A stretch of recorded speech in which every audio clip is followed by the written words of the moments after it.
कि आपकी प्रकृति कैसी है, वातज है, पित्तज है, कफज है, और इनके क्या क्या लक्षण होते हैं, उस चीज का काफी हद तक आपको आइडिया मिल जाएगा।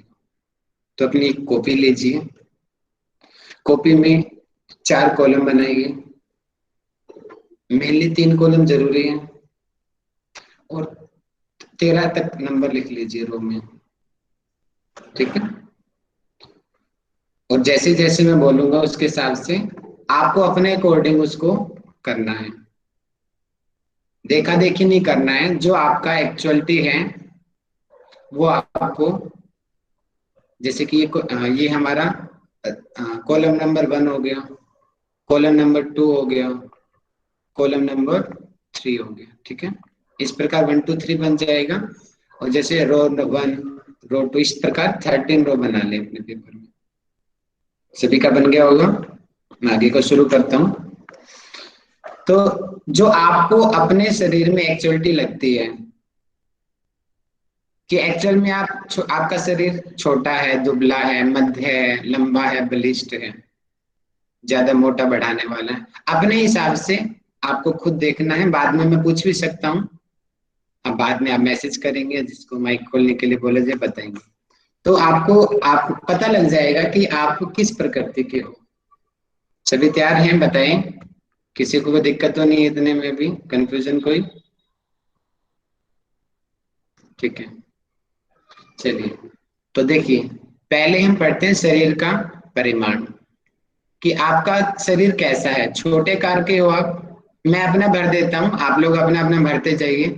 मध्यम आकार, और लंबा व बलिष्ठ, और मोटापा बढ़ाने वाला। अब कईयों में ऐसा होएगा आपको दोनों भी लगेंगे सही, लेकिन आपको देखना है कि ज्यादा प्रेफरेंस कौन सा रहेगा। तो यहाँ पे मेरा रहेगा सर दोबारा बताना कैसे बनना है। दोनों का। आप परसेंटेज भी दे सकते हो अपने आप को, कि आपका शरीर छोटा है, दुर्बल है, आपका शरीर मध्यम आकार का है। अब मेरा जैसे शरीर लंबा तो है, बलिष्ठ कुछ हद तक है, ज्यादा नहीं है, मोटापा नहीं है। तो ये मेरा लगभग 50% मेरा ये लगभग ये बनता है। और इसमें दुर्बल वाला शरीर लगभग आता है। तो पहले में मेरे तो 2 कॉलम बन गए, क्या पता आपका सिर्फ 1 कॉलम बने। क्लियर? दूसरा, बाल के प्रकार। आपके बाल कैसे हैं आप ही जानते हो, मुझे तो पता नहीं। तो आप अपने हिसाब से, रूखे हैं, मेरा तो नहीं है, आपके होंगे शायद। सामान्य या कम बाल हैं आपके? भूरे रंग के बाल हैं आपके? घने घुंघराले व चिकने बाल है? मेरा तो चिकने 100% है। तो मेरा सेकंड वाला कॉलम हो गया। आप अपने हिसाब से भर लीजिए। आपकी आंखें कैसी हैं? क्या आपकी शुष्क हैं, तंद्रा युक्त हैं, छोटी आंखें हैं आपकी, लालिमा रहती है आपकी आंखों में, पीलापन रहता है, या फिर बड़ी हैं आंखें या सुंदर आंखें? तो मेरा ये वाला कॉलम मेरा बनता है, आप अपने हिसाब से देख लीजिए। आपकी स्किन कैसी है? आपकी स्किन रुक्ष है या खुरदरी है, मुलायम है या लालिमा युक्त है, या फिर तेलीय व कोमल है? तो इसमें मेरा ज्यादा प्रेफरेंस यहीं पे जाएगा, आप अपने अकॉर्डिंग निशान लगा लें। आपकी मानसिक स्थिति कैसी है? जल्दबाजी से काम करने वाला है, कुछ हद तक मेरा सही है। तेज वैचारिक क्षमता वाला है, ये मेरा ज्यादा प्रेफरेंस रहेगा यहाँ पे। स्थिर व धैर्य युक्त मन है।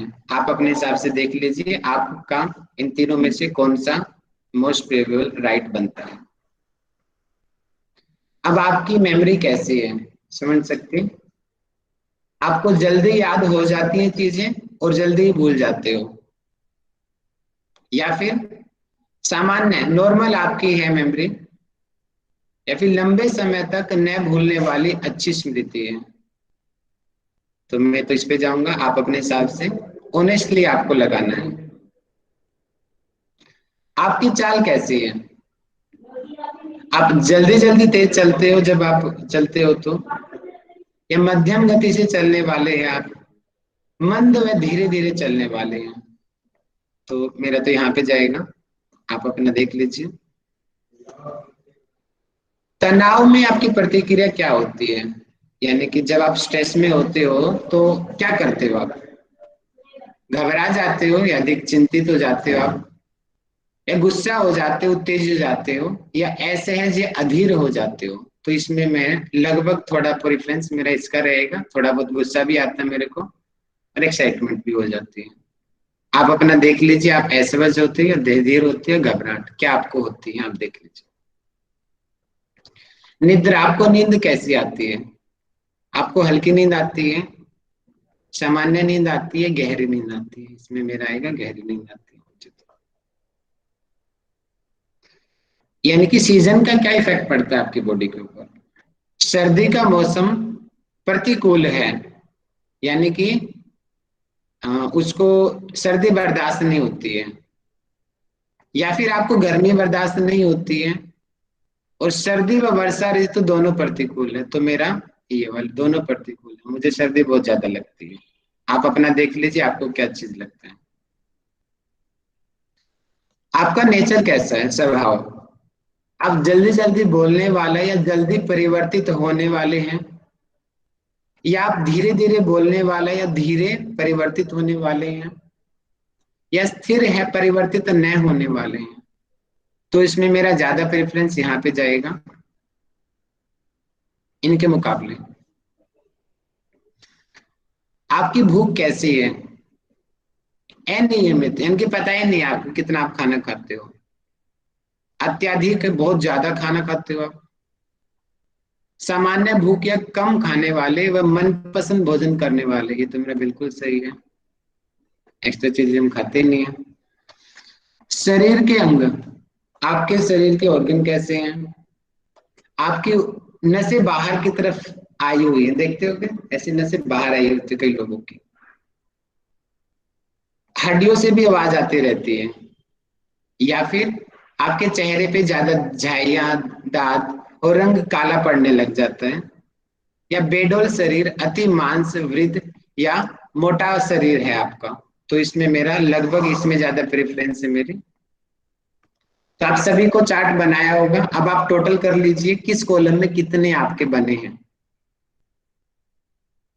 तो मैं अपना गिनता हूँ, वात वाले में मेरा बना है सर अगर एक, दोनों में है तो दोनों का लिख लो। तो वात मेरा हुआ एक, आप अपना अपना लिख लें। पित्त का मेरा हुआ एक, दो, तीन, तीन मेरा पित्त के कॉलम बने हैं। कफ में मेरे कॉलम बने हैं एक, दो, तीन, चार, पाँच, छः, सात, आठ, नौ। अरे वाह, नौ मेरे कॉलम बने हैं पित्त कफ को। तो मेरी ज्यादा प्रधान कफ प्रधान है मेरा शरीर, और पित्त का भी परसेंटेज है, वात का परसेंटेज मेरे शरीर में कम है। इस चार्ट से हमें ये पता चल गया कि कफ प्रधान शरीर मुख्य है, लेकिन पित्त भी प्रधान है शरीर में, कुछ पित्त भी है, और आपका भी हुआ होगा। तो मैं सर ये पूछना लास्ट चाहूंगा, लास्ट वाला कॉलम कुछ समझ में नहीं आ रहा सर। लास्ट लास्ट वाला, टू मुझे भी समझ में नहीं आया। लास्ट टू देखिए, देखिए लास्ट में देखिए, भूख कैसी लगती है आपको? अनियमित, यानी कि कोई भैया नियम नहीं है, 13 या तो बहुत 13 ज्यादा लग जाएगी या बहुत कम लग जाएगी, इसका मतलब ये है। आपको ही नहीं पता कि आप कितने खाना खाओगे, अनियमित का सर जो मतलब ये। सर जो नशे वाला है ना आपने बताया, ये झाई, इनमें से कोई भी सिम्टम्स मैच नहीं हो रहे हैं बॉडी में। नस वाला, हाँ, इनमें इन तीनों में से कोई मैच नहीं हो रहा सर इनमें। ना बेडोल शरीर, न झाइयाँ, ना नशे बाहर, इनमें से क्या तो करें सर? इनमें से देखिए कौन सा ज्यादा सूटेबल है। तो मुझे लगता है आपका कुछ हद तक ये वाला सूट करेगा शायद, राजेश जी, मैं मिला तो नहीं हूँ आपसे, लेकिन शायद मिलेगा। आप परसेंटेज दे लीजिए, 50 40 50, वो तो मिलने परसेंटेज तो दे सकते हो ना, ये आइडिया लेने के लिए चार्ट बनाया गया है। सर सर वो जो बाल के आकार वाला है ना, मुझे वहां पे थोड़ा कंफ्यूजन है, क्योंकि इसमें जो है ना पित्त में, उसमें तो लिखा है सामान्य कम लेकिन भूरे कलर, ठीक है, तो सामान्य का हम्म, लेकिन ब्लैक कलर है, तो वो है। हम्म। और मेरे जैसे चिकने वाले हैं तो मेरे चिकने वाले लेकिन घुघराले नहीं है, तो कंफ्यूजन है। चिकने वाल हैं, घुंघराले नहीं है। हाँ तो मे भी हो सकता है कि आने वाले टाइम में कुछ और अच्छा चार्ट मिल जाए। ये मैंने यहाँ पतंजलि पे से लगा चार्ट हुआ है लिया कि है। आग बनाने चिकने है। ये जो है, ये चार्ट जो मैंने लिया है, जो ये पुस्तक आपको दिख रही है मेरे हाथ में, आचार्य बालकृष्ण जी की है। ज्यादातर मैं आपको इस बुक के अकॉर्डिंग ही पढ़ाता हूँ। तो ये आचार्य बालकृष्ण जी की जो पुस्तक है, आयुर्वेद सिद्धांत रहस्य, वहां से ये चार्ट लिया है। उसका पीडीएफ भी मैंने आपको ग्रुप में भेजा था, और उसका पेज नंबर है, पेज नंबर 40 पे है। आप देख लेना, पीछे से भी आप इसको कर लेना, मैंने पीडीएफ भी भेज दिया है। राहुल सर, लेकिन मेन जितने भी मेन आपको चार्ट है ना, आइडिया लग जाएगा। हाँ जी। जितने भी चार्ट है, मतलब जो अभी अब आ रहे हैं ना, वो पूरी तरह से परफेक्ट नहीं होते। जैसे मेरी प्रकृति प्रबल वातिक है, लेकिन मेरे बाल कर्ली हैं, शुरू से ही बहुत ज्यादा कर्ली हैं। तो वो चीजें ना कहीं ना कहीं पूरे चार्ट में ना, किसी न जितने भी चार्ट है उसमें कहीं ना कहीं मिक्स मैच होती है थोड़ी बहुत। हाँ और वो कुछ चीजें मिलेगा। एज के साथ भी उभरती हैं। हाँ वो बिल्कुल सही है, लेकिन यहाँ पे मेरा उद्देश्य था आपको कम से कम मैं आइडिया दे दूं कि कैसे नापा जाता है प्रकृति को। ठीक है, उस चीज में शायद मैं सक्सेस रहा होगा कि आप कम से कम आइडिया तो आपको लग जाए कि इस टाइप का स्ट्रक्चर होगा तो इसकी प्रकृति ऐसी होगी। इसमें तो किसी जी को डाउट नहीं है, जी सर, प्रकृति का पता चल गया सर हमें। क्योंकि सर पेपर मेरा में तो सीधा, वात और पित्त के बीच में है सर। वात बोलता पेपर हूँ, में कफ सीधा ये आ बात सकता है कि अत्यधिक भूख किसको पित्त और लगती कफ के बीच में। है, कि दुबला शरीर किसका होता है, वात का। मोटा शरीर किसका होता है, कफ का। ज्यादा तेज चलने वाला कौन होता है, वात वाला। बहुत धीमे धीमे चलने वाला कौन होता है, कफ वाला, है ना। अनियम, जिसको खाने का नियम नहीं है कोई, कौन है वो वात वाला है। जो बहुत ज्यादा खाता है, पित्त वाला है। बहुत लिमिटेड खाता है, गिना चुना खाता है, अपने मन पसंदीदा खाता है, वो कफ वाला। मेरा उद्देश्य था आपको ये आइडिया लग जाए कि किस प्रकृति में क्या स्वभाव होता है। ये डाउट आप सबका क्लियर हुआ? ये डाउट है अभी भी किसी को? अब आगे हम वात पित्त कफ जो मैंने पढ़ाया है ना आपको, उनको पढ़ना। वात में क्या होता है, वात के गुण क्या है, रुक्ष है, सूक्ष्म है, लघु है ना, शीत है और ठंडा लगता है उसको। ये वाले गुण जब आप मैच करोगे ना, आपको और ज्यादा आसानी हो जाएगी। बात सर मैंने एक आपको बात, पढ़ा दिया। जी। मेरा वात पित्त दोनों में 5-5 स्कोर आया है। तो मैंने क्या बताया था, प्रकृति 7 प्रकार की होती है। खाली वात भी नहीं होती, खाली पित्त भी होती है, कफ भी होती है, और वात पित्त दोनों भी होती है। तो आपकी दोनों है, समझे आप? बताया था ना 7 प्रकार की प्रकृति होती है आयुर्वेद के अनुसार। जी। तो जी सर। आपके दोनों वाले हैं। सर अब मैं पूछ समझे रहा था आप? प्रकृति को चेंज किया जा सकता है सर? हाँ, लेकिन जो जन्म से मिली है उसको चेंज नहीं किया जा सकता। जो जैसे कि हमारे सर आचार व्यवहार से परिवर्तित हुई है उसको परिवर्तित किया जा जैसे कि सकता सर मैं इसलिए पूछ रहा था कि सर मेरी पित्त प्रकृति है, बट मैं गर्मियों में बहुत ज़्यादा परेशान रहता हूँ, और मैं राजस्थान से बिलोंग करता हूँ, वहाँ गर्मी ज़्यादा पड़ती है। तो मैं 6-7 महीने ऐसे रहता हूँ जैसे मतलब एकदम अनकॉन्शियस की तरह घूमता रहता हूँ गर्मी की वजह से, इसलिए पूछ रहा हूँ सर। है। वो मैं भी पढ़ाऊंगा आपको। ट्रीटमेंट मैंने पित्त का कल भी पढ़ाया था। घी खाना चाहिए पित्त वालों को, ठंडी चीज लेनी चाहिए। ठीक भाई है, जी, पित्त वाले और कफ प्रकृति वाले घी खा लेते हैं तो उनका कफ बढ़ जाता है। वो आप देखना। देखिए, मेरा काम यहाँ पे मैं आपका ट्रीटमेंट नहीं कर रहा हूँ, मेरा काम है आपका डाउट क्लियर करना। ट्रीटमेंट के लिए बाद में मेरे से अलग से संपर्क करें, या किसी और आयुर्वेद डॉक्टर से जाके बात करें। अभी सर मैं पढ़ा रहा हूँ आपको, आप अच्छे से इन टॉपिक्स को समझ जाइए। समय कम राहुल, है, अब मैं डाउट्स लास्ट में लूंगा। मैं आगे बढ़ता हूँ। कल मैं आपको कफ पढ़ा रहा था, कफ स्टार्ट किया था, तो मैं दोबारा से पढ़ाई देता हूँ कफ को, कि कफ की क्या डेफिनेशन होती है। कि केन जनेन फलती निष्पत्ति इति कफ है, अर्थात जो जल से उत्पन्न होता है। कफ में हमने पढ़ाए थे ना महाभूत। बताइए, कफ जो है कौन कौन से तत्व से मिलके बना है? जल और जल और पृथ्वी। पृथ्वी। वेरी गुड, जल और पृथ्वी जल तत्व से पृथ्वी। मिलके बना है, इसको कफ हम कहते हैं। और दूसरा, कफ के लिए बताया गया है श्लेष्यति इति श्लेष्मा, अर्थात जो संयोग करता है या संश्लेषण करता है, मतलब कि म्यूकस को जो सिक्रेट करता है। साइंस की भाषा में म्यूकस बोलते हैं ना उसको। जैसे कि हमारे ट्रैकिया में म्यूकस सिक्रेट होता है, हमारी नोस्ट्रिल के अंदर कफ बनता है। तो यानी कि जो सिक्रेशन उत्पन्न हो, जहाँ पे श्लेष्मा है, चिपचिपाहट है, उसी को ही कफ कहते हैं। हमारी हड्डियों के बीच में साइनोवियल फ्लूइड है। हमने जब, याद होगा ये स्ट्रक्चर जब मैंने आपको पढ़ाया था, उसके अंदर स्केलेटल सिस्टम में, यहाँ पे हमने पढ़ा था बीच की जो होती है साइनोवियल कैविटी, इसको कहते हैं। इसमें लिक्विड भरा हुआ होता है, उसको साइनोवियल फ्लूइड कहते हैं। और सामान्य रूप से सुना होगा, बड़े बुजुर्गों से बोलते हैं घुटने में दर्द बढ़ गया, बोलते हैं कि ग्रीस खत्म हो गया। वो ग्रीस नहीं है एक्चुअल में, वो साइनोवियल फ्लूइड है। वो ये फ्लूइड ही कफ है। इसलिए उन लोगों को बोला जाता है आप ना घी वगैरह खाया करो, दूध पिया करो, चिकनी चीज लिया करो, उससे आपके घुटने ठीक हो जाएंगे। उसका पर्पज यही है कि उनका कफ सूख गया है, उसके कफ को बढ़ाना है। कफ बढ़ेगा तो उनके जॉइंट्स प्रॉब्लम ये ऑटोमेटिक ठीक हो जाएगी। कफ शरीर को पोषण करता है, मतलब कि पोषण का मतलब जैसे कि हमारे शरीर को आयरन की जरूरत है, कैल्शियम की जरूरत है, फास्फोरस की जरूरत है। मतलब कि हम बड़े से छोटे से बड़े हो रहे हैं। टूट फूट शरीर में हो गई है, उसकी भरपाई कौन करेगा? वो कफ करेगा।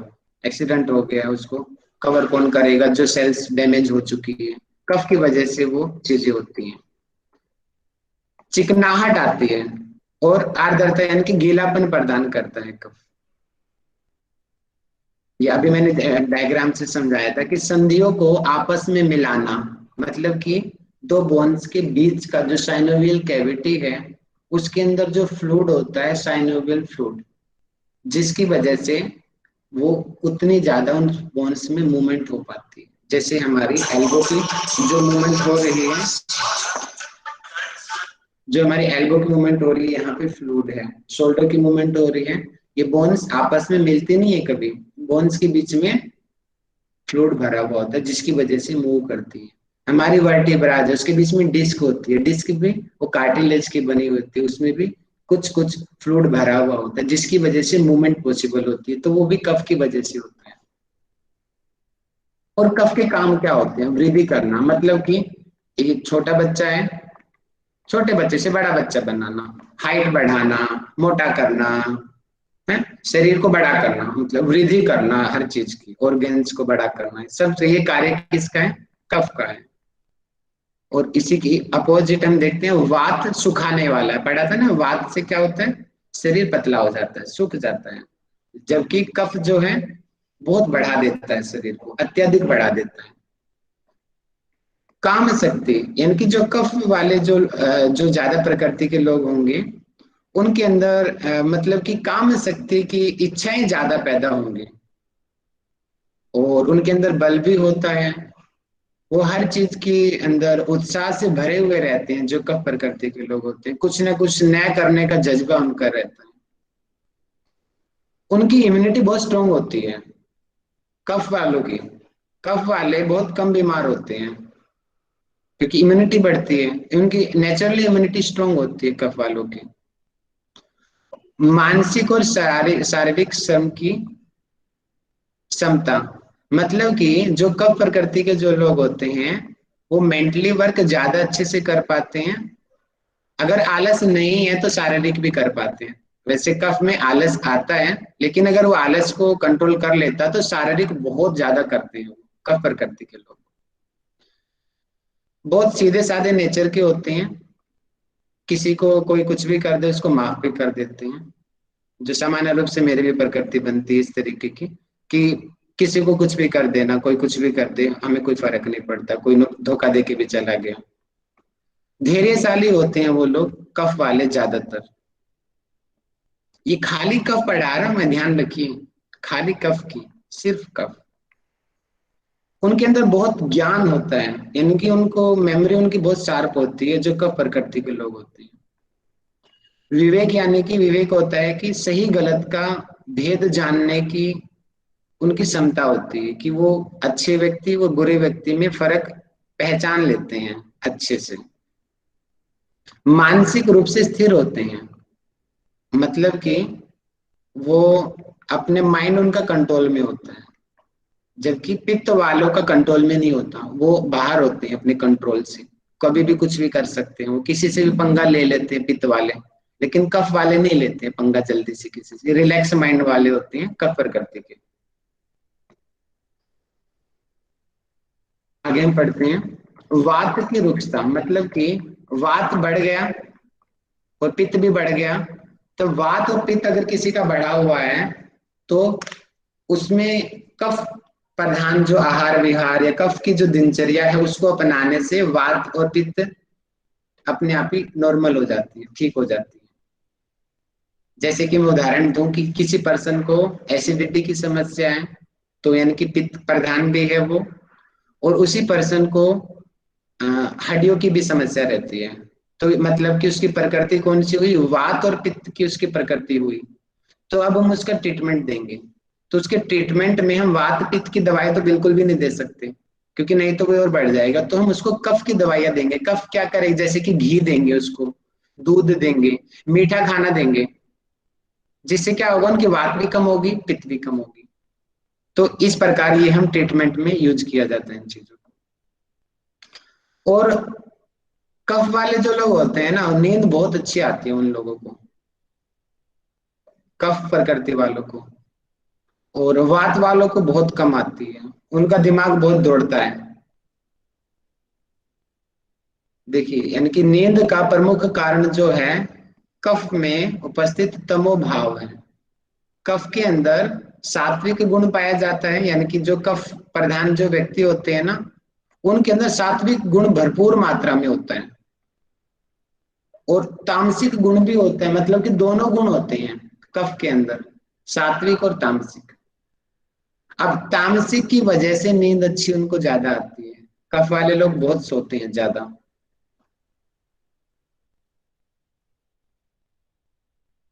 अब हम पढ़ते हैं कफ के भेद। पहले मैं सिंपल इससे पढ़ा देता हूं आपको। जैसे कि हमने वात के भेद पढ़े थे, पित्त के पढ़े थे, इसी प्रकार कफ भी 5 प्रकार का होता है। पहला प्रकार है क्लेदक, दूसरा अवलंबक, तीसरा बोधक, चौथा तर्पक कफ। कफ अपने आप लगा लेना, क्लेदक कफ, अवलंबक कफ, बोधक कफ, तर्पक कफ, और 5वां श्लेषक कफ। तो 5 प्रकार का होता है कफ आयुर्वेद के अनुसार। अब इनके स्थान भी अलग अलग बताए गए हैं। जो क्लेदक कफ होता है वो अमाशय में होता है, मतलब कि स्टमक के अंदर होता है। आपने नोटिस किया है, जब हम दोपहर का खाना खाते हैं तो हमें नींद आती है या आलस सा आता है। सभी लोगों ने इस चीज को नोटिस किया होगा। जब हम खाना खाते हैं, खासकर ज्यादातर दोपहर के समय, मान लेते हैं खाना आया, अब यहाँ पे एसिड भी बनेगा। अब वो एसिड वो हमारे स्टमक को नुकसान न करे, तो जो हमारी स्टमक की जो लेयर होती है म्यूकस सीक्रेट करती है, उसी को ही क्लेदक कफ कहा गया है, जिसकी वजह से हमारे शरीर में आलस आता है, हमें सोने की इच्छा होती है, खाने के बाद में उबासी आने लग जाती है। तो ये क्लेदक कफ की वजह से होता है। अवलंबक कफ ये हमारी छाती में होता है, चेस्ट में। अस्थमा के पेशेंट, इसकी वजह से ही अस्थमा बढ़ता है, उसका कफ बढ़ जाता है, ब्रोंकाइटिस की समस्या बढ़ जाती है। चेस्ट रीजन का जो है लिक्विड जो फ्लूइड है उसको अवलंबक कफ कहते हैं। ये हार्ट के अंदर भी आएगा, जिसको हमने पेरिकार्डियल फ्लूइड भी कहा था, याद होगा आपको। हमारा हार्ट होता है, हार्ट के चारों तरफ 3 लेयर होती है। हार्ट 3 लेयर से बना है, उसके चारों तरफ 2 लेयर होती हैं। एक को हमने बोला था पेरी, बाहर की आउटर लेयर, और एक इनर लेयर। इसके बीच में हमने पढ़ा था यहाँ पे एक फ्लूइड होता है। इसको बताओ क्या, आप इस फ्लूइड का नाम क्या पढ़ाया था हमने, जल्दी बताओ। पैराकार्डियल। वेरी गुड, हम ये पढ़ चुके हैं, इसको पेरिकार्डियल फ्लूइड कहते हैं। ऐसे ही लंग्स के बाहर भी, लंग्स की लेयर बताइए कौन सी है, लंग्स के चारों तरफ लेयर, उसको क्या बोलते हैं? Pleura. Very good, perfect answer. Lungs के चारों तरफ जो लेयर होती है जो लंग्स की प्रोटेक्शन करती है, उसको प्लूरा कहते हैं। यानी कि जहां पर भी लिक्विड की तरह जो चीजें पाई जाती हैं वो कफ होती है। यानी कि चेस्ट रीजन पे जो सा कफ है, लंग्स और हार्ट हमारा दोनों चेस्ट रीजन में आते हैं, तो वहां पे हमारा अवलंबक कफ होता है। बोधक कफ, बोधक सामान्य रूप से बोध कराने वाले से लिया जाता है, तो जिह्वा मूल और जो हमारा कंठ होता है, यहाँ पे ये बोधक कफ होता है, जिसकी वजह से कि खांसी होना, सामान्य रूप से जुकाम होना, सामान्य रूप से बोधक कफ में हम उसको इंक्लूड करते हैं। कफ में गला बैठ जाता है, आवाज नहीं निकलती। तर्पक कफ, तर्पक कफ सिर में होता है। एक मैंने आपको बताया था, सिर में बताइए कौन सा फ्लूइड होता है, जल्दी बताइए। CFC भैया। CFC होता है, वेरी गुड। CFC की फुल फॉर्म बताइए।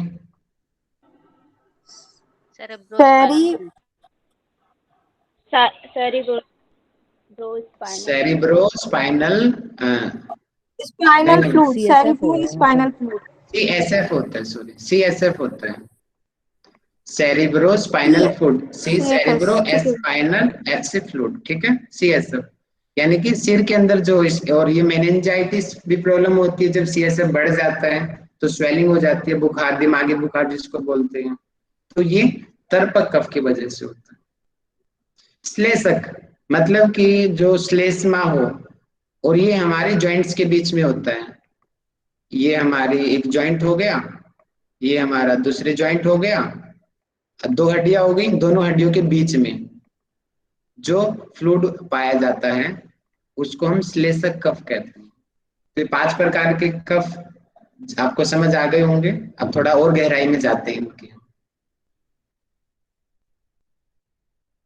अब ऊपर देखिए, देखिए क्लेदक कफ, ये हमारे स्थान कहाँ होता है, स्टमक में होता है।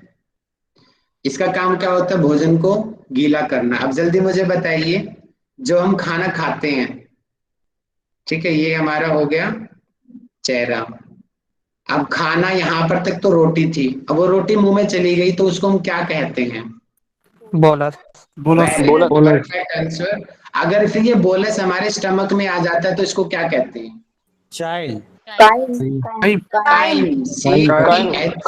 मत बोलो यार, इतनी मैंने मेहनत किया था एनाटॉमी में, मत भूलो, काइम बोलते हैं उसको, ई हो रहेगा शायद, है ना। और इंटेस्टाइन में भी जाता है तो भी इसको काइम ही कहते हैं।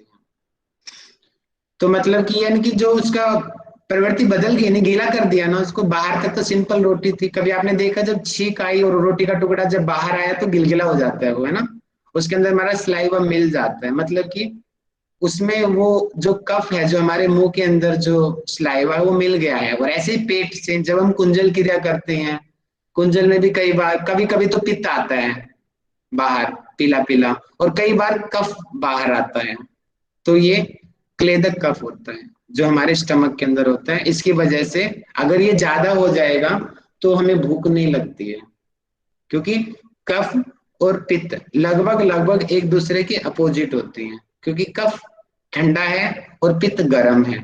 कफ ठंडा होगा तो उसको भूख भी कम लगेगी, है ना, उसको वो रिलैक्स रहेगा। और पित्त क्या होगा, वो एक्साइटेड रहेगा, फिजिकल वर्क भी बहुत ज्यादा करेगा, पित्त वाला गुस्सेला होगा, और उसको भूख भी बहुत ज्यादा लगती है पित्त वाले को। तो मंदाग्नि कफ में, और अत्यधिक भूख लगना, एसिडिटी होना, वो पित्त के अंदर आ जाएगी। ये पहला पार्ट हो गया पॉइंट। दूसरा प्रकार का जो कफ होता है उसको हम अवलंबक कफ कहते हैं। ये हमारे छाती के भाग पे होता है। अब अपना अपना अनुमान लगा लीजिए। देखिए मैंने बनाया था हृदय व फुफ्स का, यानी कि फुफ्स यानी कि लंग्स के जो कार्य है, लंग्स के चारों तरफ प्लूरल लेयर होती है, हार्ट के चारों तरफ जो लेयर होती है उसमें पेरिकार्डियल फ्लूइड भरा हुआ होता है। तो उनको मूवमेंट जो उसको नमी प्रदान करते हैं, हार्ट को फ्रिक्शन से बचाती हैं, है ना, और बाहर से जो इंजरी से भी बचाता है ये फ्लूइड हमारा। इस तरीके से हमारे हार्ट को और लंग्स को प्रोटेक्ट करता है, और इसकी वजह से आलस आता है। तो इसीलिए जो कफ वाले ज्यादातर लोग होते हैं वो आलसी भी बहुत होते हैं, या तो कोई काम करेंगे नहीं, बिल्कुल सोए रहेंगे, करेंगे तो बहुत अच्छे से करेंगे, नहीं तो कुछ भी नहीं हाथ लगाना। कफ वालों की आदत होती है, आलसी बहुत। बोधक, बोध कराना, बोधक से सामान्य अर्थ लीजिए, और जीभ और कंठ में होता है ये। और स्वाद का बोध कराना, उनको टेस्ट का अच्छे से पता लग ज्ञान हो जाता है। और जब इसमें दिक्कत होती है तो उनके टेस्ट में भी गड़बड़ हो जाती है, उनको पता नहीं चलता जब ये प्रकोपित हो जाता है। ये वाला जो कॉलम है ये प्रकोपित का है, ये सामान्य है, ये वाला कॉलम। तर्पक कफ हमारे सिर में होता है, जो मैंने एग्जांपल दिया CSF से, सेरिब्रोस्पाइनल फ्लूइड, जो मेनिंजाइटिस की प्रॉब्लम भी होती है उससे। और सामान्य रूप से जो उसका कार्य है ज्ञानेंद्रियों का तर्पण पोषण करना। सेंसेस, सेंसेस कौन से? हमारी आंख, नाक, कान, जिह्वा और हमारी स्किन, उसको न्यूट्रिशन प्रोवाइड करवाता है तर्पक कफ। और अगर इसमें दिक्कत हो जाएगी, और मेमोरी भी बढ़ाता है ये, और अगर इसमें दिक्कत आ जाएगी तो मेमोरी लॉस की शिकायत उसको होने लग जाएगी। सेंसेस उसके काम नहीं करेंगे। सेंसेस काम जैसे कि पैरालाइज की जो कंडीशन होती है, पैरालाइज वालों का एक पोर्शन बिल्कुल ब्लॉक होता है, उसको चाहे आप उबलता पानी डाल दो उसको पता नहीं चलता, क्योंकि उसकी जो नर्वस सिस्टम की जो एक्टिविटी है वो बंद हो जाती है, मैसेज ब्रेन तक जा ही नहीं पाता। उनका हाथ जल जाएगा लेकिन उनको पता नहीं चलेगा कि गर्म पानी आपके हाथ पे गिराया जा रहा है। तो मतलब कि उनकी सेंसेस समाप्त हो जाएंगे। ये किसकी वजह से होता है? तर्पक कफ के प्रकोपित होने की वजह से ऐसा होता है। श्लेषक कफ, श्लेषक का सामान्य अर्थ श्लेष्मा है। ये हमारी संधियों के मतलब कि बोन्स के बीच में जो साइनोवियल फ्लूइड जो बोलते हैं उसके रूप में होता है। इसका काम क्या होता है? संधियों को जोड़ना। संधि यानी कि जॉइंट्स की, जैसे कि ये हमारे मेरे कोहनी का जॉइंट्स हो गया, ये आगे रेडियस और अल्ना बोन हो गई, और पीछे ऊपर ही ह्यूमरस बोन हो गई, बीच में जोड़ने का काम कर रहा है ये, जिसकी वजह से मेरी कोहनी के अंदर मूवमेंट पॉसिबल हो रही है। तो श्लेषक कफ क्या होता है? जॉइंट्स की मूवमेंट और चिकना बनाता है।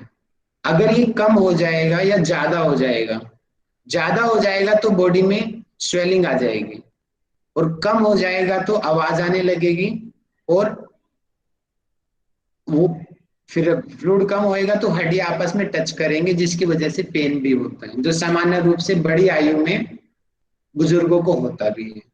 घुटने का सामान्य रूप से बहुत सिंपल है, एग्जाम्पल लिया जाता है इसमें, घुटने का ग्रीस सूख गया, तो श्लेषक जो कफ होता है उसकी कमी की वजह से ऐसा होता है।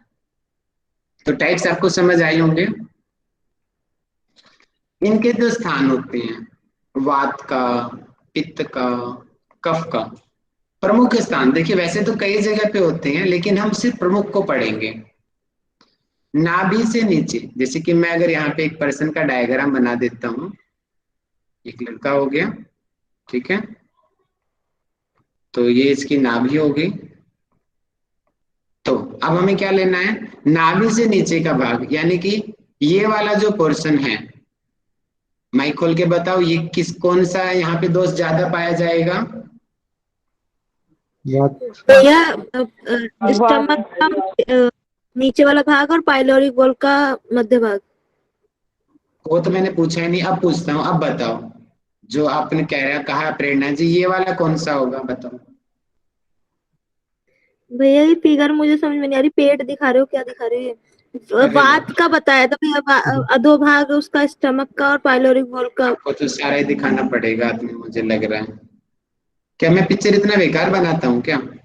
समझ नहीं आ रहा आपको? बहुत सुंदर है भैया। सर अच्छी बनाई थी सर। आपको समझ क्यों नहीं आया? भैया मेरी गलती है वो, मेरी गलती है भैया वो। ये लो मैं इससे समझाता हूँ आपको। ये आप तो दिख रहा होगा आदमी आपको बड़ा बड़ा। हाँ जी भैया दिख रहा है भैया। आप देख लेना, ठीक है।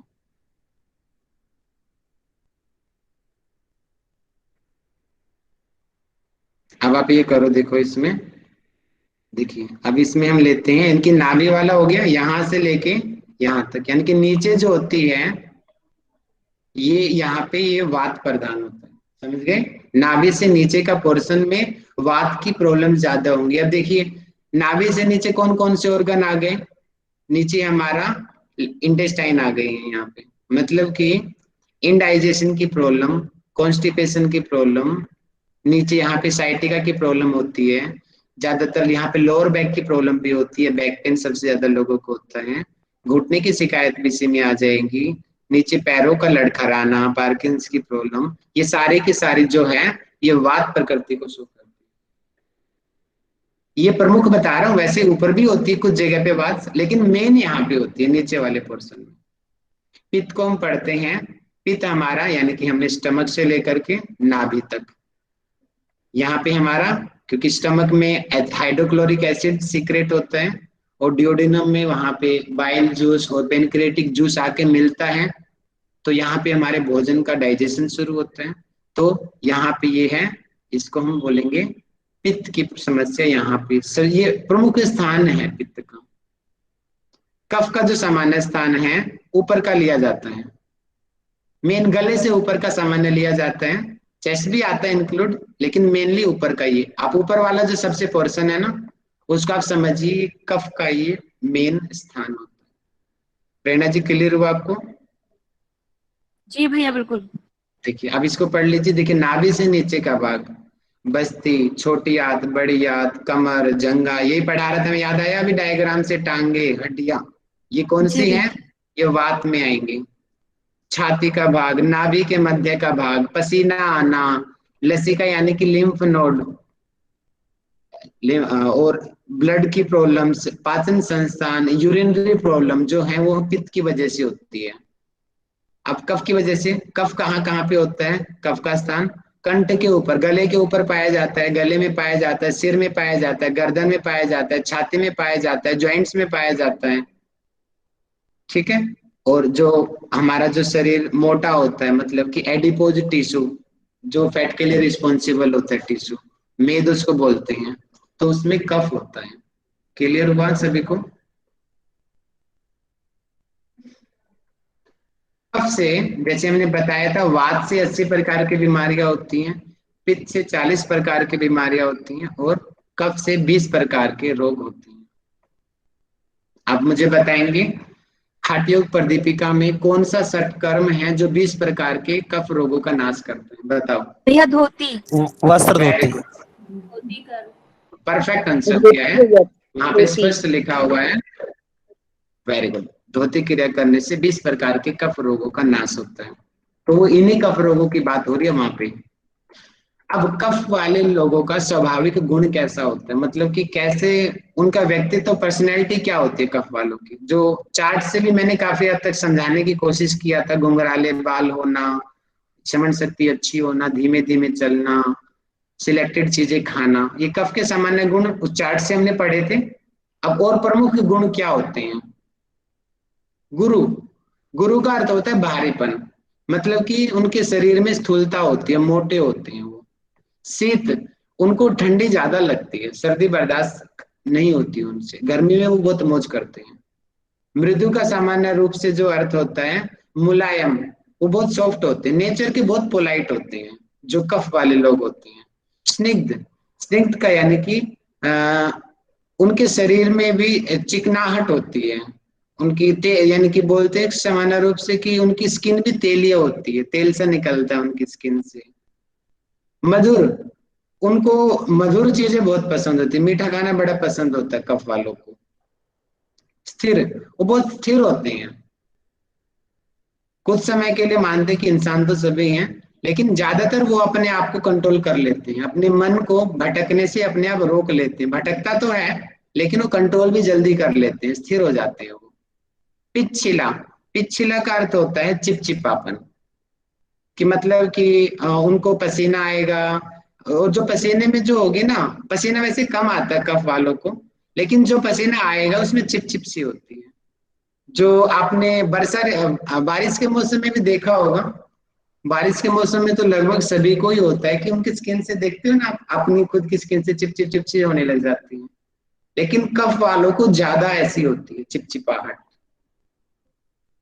ठीक है, ये मैंने यहाँ पे हिंदी में भी लिखे हुए हैं, आप इनको पढ़ लेना। ये कफ के मेन गुण होते हैं, तो दोबारा से एक बार नजर से निकाल लीजिए। गुरु, शीत, मृदु, स्निग्ध, मधुर, स्थिर और पिच्छिला। तो 1 2 3 4 5 6 7 गुण हो गए। 7 ही हमने कफ के, उसके बाद के पढ़े थे पित्त के, कफ के, हमने पढ़ लिए इनके गुण क्या क्या होते हैं। और जो कफ वाले लोग होते हैं ना, उनका रंग बहुत सफेद होता है। अगर सिर्फ ओनली कफ है उनके अंदर, पित्त मिला हुआ है तो उनका रंग काला भी होएगा। अगर उनका सिर्फ ओनली कफ है तो उनकी स्किन भी बहुत वाइट होती है। और रस मधुर होता है, मतलब कि उनको हर चीज उनको मीठी मीठी चाहिए, कोई भी चीज क्यों ना हो। कफ प्रकृति वाले व्यक्तियों का बल धन, हाँ इसीलिए कफ प्रकृति को सबसे उत्तम बोला जाता है। बोलते हैं कि वात पित्त कफ, इन तीनों में सबसे उत्तम क्वालिटी की प्रकृति कौन सी है, तो बोलते हैं कफ वाले जो व्यक्ति होते हैं, कफ प्रकृति वात और पित्त के मुकाबले ज्यादा अच्छी होती है। क्यों अच्छी होती है? क्योंकि उनके अंदर बल होता है, उनकी यादाशक्ति अच्छी होती है, तो उनके पास पैसे भी अच्छे होते हैं, ज्ञान उनके अंदर ज्यादा होता है कफ वाले लोगों में। शक्ति, यहाँ पे आंतरिक शक्ति की बात की जा रही है, उनका शरीर भी मोटा होता है ना, तो शक्ति भी ज्यादा होती है। और उनकी आयु भी लंबी होती है मोटे लोगों की। मोटे लोग जो होते हैं कफ वाले, जो वो ज्यादा हंसमुख रहते हैं, उनकी आयु भी लंबी होती है। जबकि पित्त और वात वालों की आयु कम होती है, ज्ञान उनको थोड़ा कम होता है, तेजस्वी वो होते हैं लेकिन कफ के मुकाबले कम होते हैं। तो इस आधार पे कफ की जो प्रकृति होती है वात और पित्त के मुकाबले कम होती है, कम है, श्रेष्ठकर है। कफ वाली प्रकृति ज्यादा श्रेष्ठकर है। अब कफ प्रकोप यानी कि उसका असंतुलन हो जाना, उसका बिगड़ जाना। और सामान्य रूप से प्रकोप का हम बढ़ा हुआ लेते हैं कि बढ़ गया, उसके क्या का कारण है, क्यों ऐसा होता है? मैंने बताया था, जल्दी से माइक खोल के बताओ, षड्रसों के नाम बताओ। मधुर, अम्ल, तीक्त, कटु, कसाय।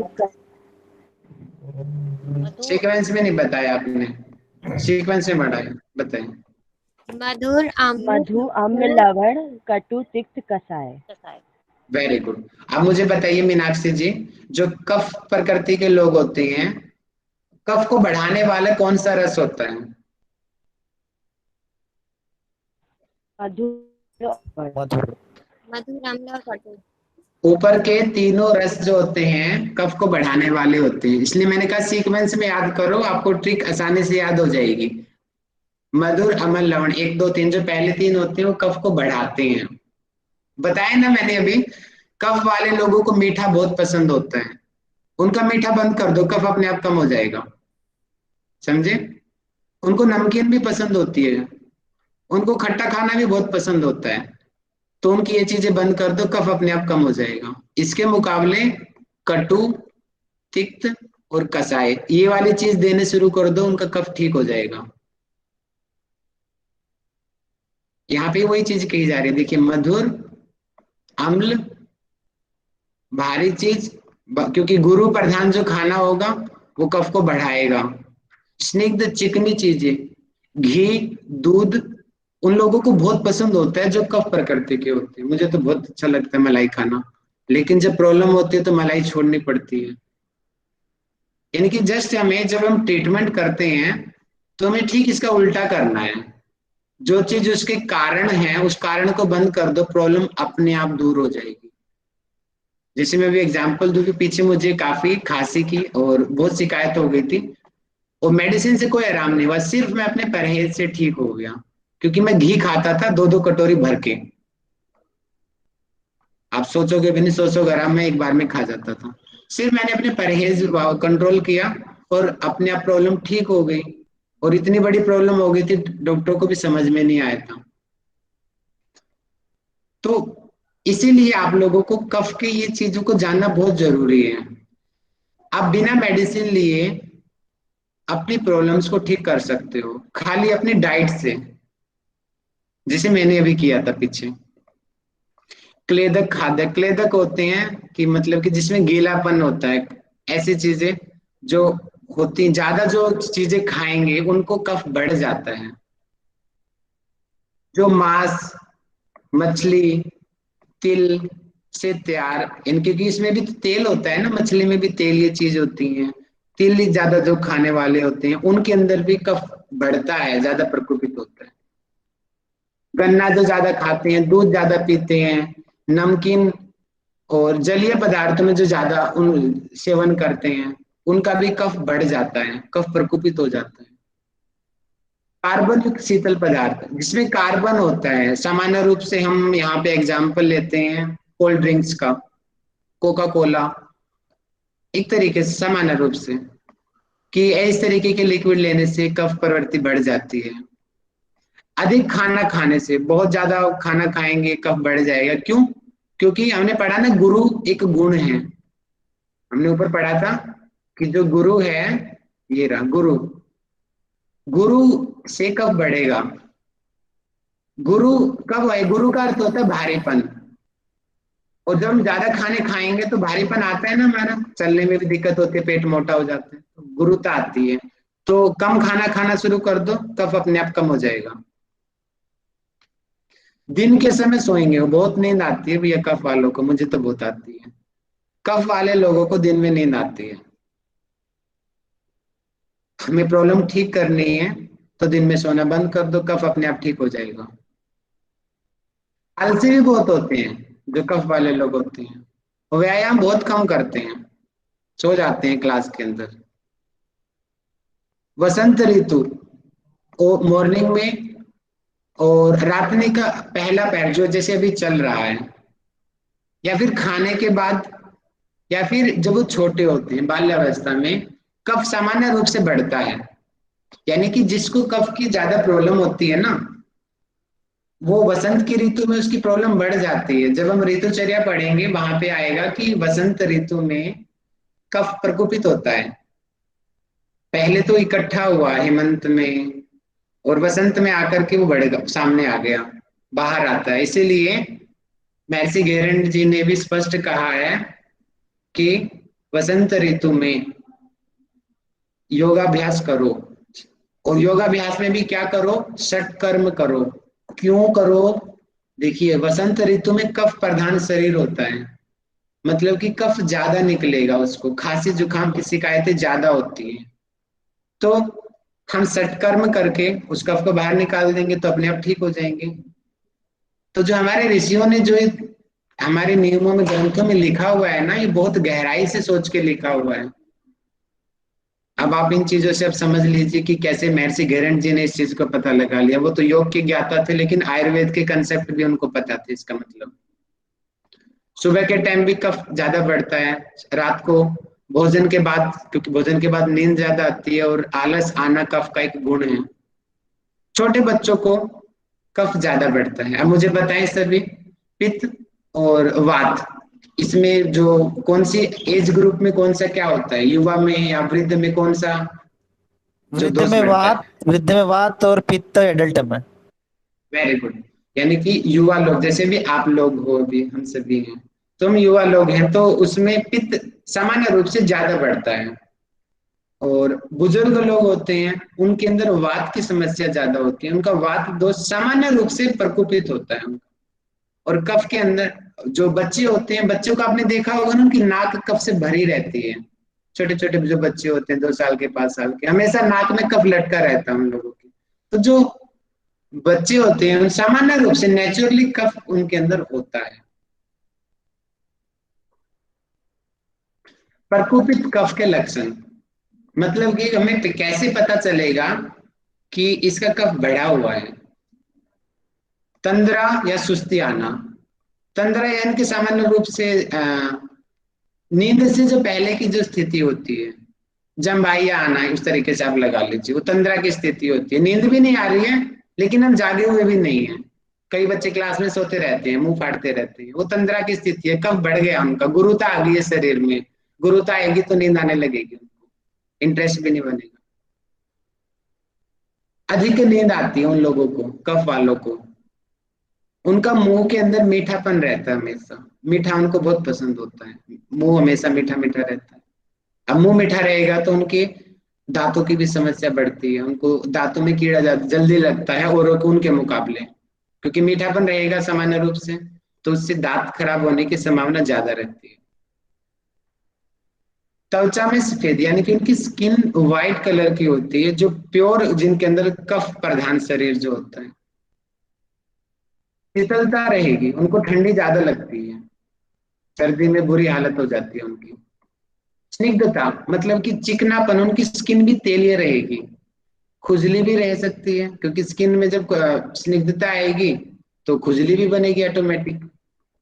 शरीर में भारीपन अर्थात शरीर मोटा होगा, उसका मल यानी कि स्टूल, मूत्र यानी यूरिन, पसीना यानी कि स्वेटिंग आदि में चिपचिपाहट, हमने पढ़ा था ना पिछला, पिछला एक गुण होता है कफ वालों का, चिपचिपापन रहना। तो वो उनका मल मूत्र पसीना सभी में चिपचिपाहट रहेगी, उनकी स्किन में भी चिपचिपाहट रहेगी। सूजन आना, नेचुरोपैथी में आप लोगों ने पढ़ा होगा ना कि जल तत्व जब हमारे शरीर में बढ़ जाता है तो सूजन होती है शरीर में, तो हम उसका उसकी चिकित्सा हम करते हैं गर्म से। ये नियम तो आपने सामान्य रूप से भी देखा होगा, जब सूजन होती है तो हम गर्म पट्टी लगाते हैं या उसको गर्माहट देते हैं। क्यों देते हैं? क्योंकि उसके अंदर जल तत्व बढ़ गया है, कफ बढ़ गया है, तो हम गर्मी देंगे तो कफ अपने आप कम हो जाएगा। बलगम उनको ज्यादा होता है, आंखें और नाक के मल, नाक में हमेशा कफ आता रहता है उनको। चीर क्रिया मतलब कि शरीर पर किसी भी प्रतिक्रिया का देर से होना, मतलब कि उनकी इम्यूनिटी स्ट्रोंग होती है। अंगों में ढीलापन, वो ढीले ढाले व्यक्ति होते हैं, काम करेंगे मस्त, नहीं हुआ तो भी मस्त। उनको ब्रीदिंग प्रॉब्लम ज्यादा होती है, क्योंकि कफ बढ़ा हुआ है तो उनको अस्थमा की शिकायत होने की ज्यादा संभावना है। एलर्जी उनको जल्दी होती है बैक्टीरिया वगैरह की बाहर से आने वाली। खांसी ज्यादा होती है उनको, उदास भी रहते हैं वो, उनके दोस्त बहुत कम होते हैं कफ वालों के, बहुत कम दोस्त होते हैं एक्चुअली में। आदि लक्षण कफ प्रकृति के होते हैं, ये सारे के सारे जो लक्षण होते हैं ये कफ के हैं।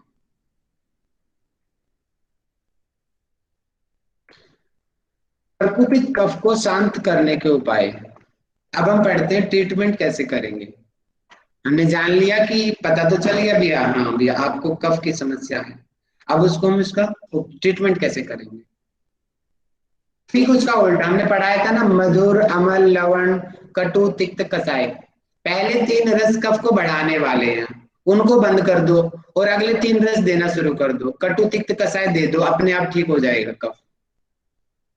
तीक्ष्ण दे दो, कटु दे दो, कसाय वाला दे दो, गर्म चीजें दे दो, अपने आप ही कफ ठीक हो जाएगा। इसलिए कफ में सामान्य रूप से हम तुलसी को उबाल के दी जाती है, मेथी को उबाला जाता है, अजवाइन भी दे दी जाती है, क्योंकि वो गर्म उष्ण वीर्य होता है उनका, जिसकी वजह से कफ में आराम मिलता है खांसी जुकाम में।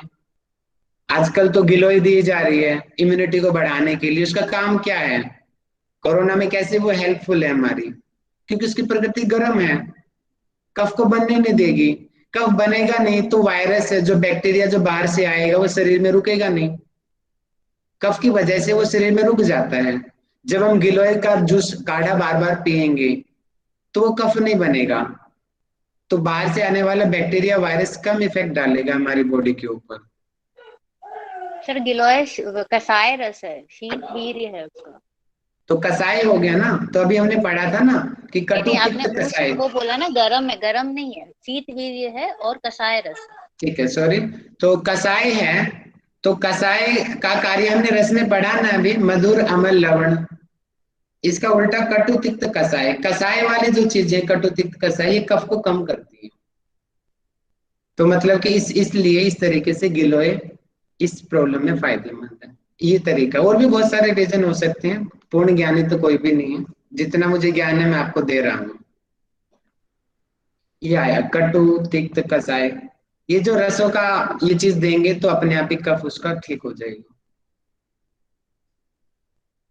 अब क्योंकि कफ और वात उल्टे होते हैं ना लगभग लगभग हर चीज में, जैसे कि कफ वालों का शरीर मोटा होता है, वात वालों का दुबला पतला होता है।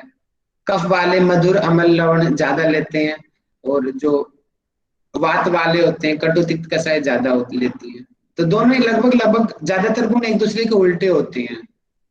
तो इसीलिए जब वात की समस्याएं होती हैं तो ऐसी चीजें उनको दी जाती है जो कफ को बढ़ाए, जैसे कि अर्थराइटिस की शिकायत हो गई, घुटने में दर्द बढ़ गया, तो ये क्या है, किसका लक्षण है? ये वात का लक्षण हो गया कि उसकी वात बढ़ी हुई है। तो उसको हम ऐसे चीजें देते हैं जो कफ को बढ़ाए, जैसे घी दिया जाता है उनको, है ना, घी की चीजें दी जाती है, उससे क्या होता है वात कम हो जाती है उनकी। अब ठीक इसका उल्टा, जब कफ बढ़ गया है तो वात वाली चीजें दी जाती हैं जिससे कफ कम हो जाता है, कि रूखी चीजें उनको ज्यादा देंगे, तीक्ष्ण चीजें ज्यादा देंगे, गर्म चीजें देंगे। इस तरीके का आहार यानी कि खाने में, और विहार यानी कि रहन सहन, व्यवहार, इस तरीके का उनका व्यवहार होगा तो ऑटोमेटिक उसमें आराम मिल जाएगा उसको। पुराना शहद, जो पुराना शहद होता है सामान्य रूप से मीठा जो होता है कफ को बढ़ाता है, लेकिन शहद एक अलग से, आप इसको पढ़ लेना कि शहद, पुराना जो शहद होता है वो कफ को ठीक करता है। औषधीय धूमपान और लंघन क्रिया, लंघन क्रिया कहते हैं कि ज्यादा हार्ड फिजिकल वर्क करने से, जैसे ज्यादा सूर्य नमस्कार करने से, ज्यादा वो चीजें करने से कफ ठीक होता है। औषधीय धूमपान, ये नशे की क्रिया में भी इसको इनडायरेक्टली यूज किया जाता है। इसमें क्या करते हैं कि अलग अलग औषधियों को जला देते हैं, यदि चिकित्सा में भी यूज किया, और बोलते हैं कि उस पेशेंट को वो धुआं लेना है औषधियों वाला।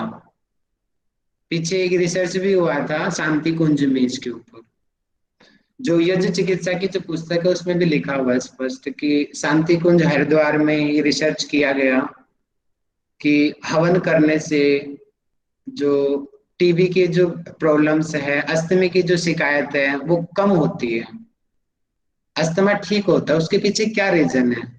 उसके पीछे ये रीजन है, औषधीय जो धूमपान होता है वो जब सांस, जब अस्थमा है यहाँ पे हवन हो रहा है, हवन का धुआं यानी कि हवन किया जा रहा है, मंत्रों का भी प्रयोग है, उसमें औषधियां भी डाली जाती है और पेशेंट यहाँ पे बैठा हुआ है, तो इसका जो औषधियों का जो धुआं है हल्का, वो उसकी भी नाक में जाएगा, उसके शरीर में प्रवेश करेगा।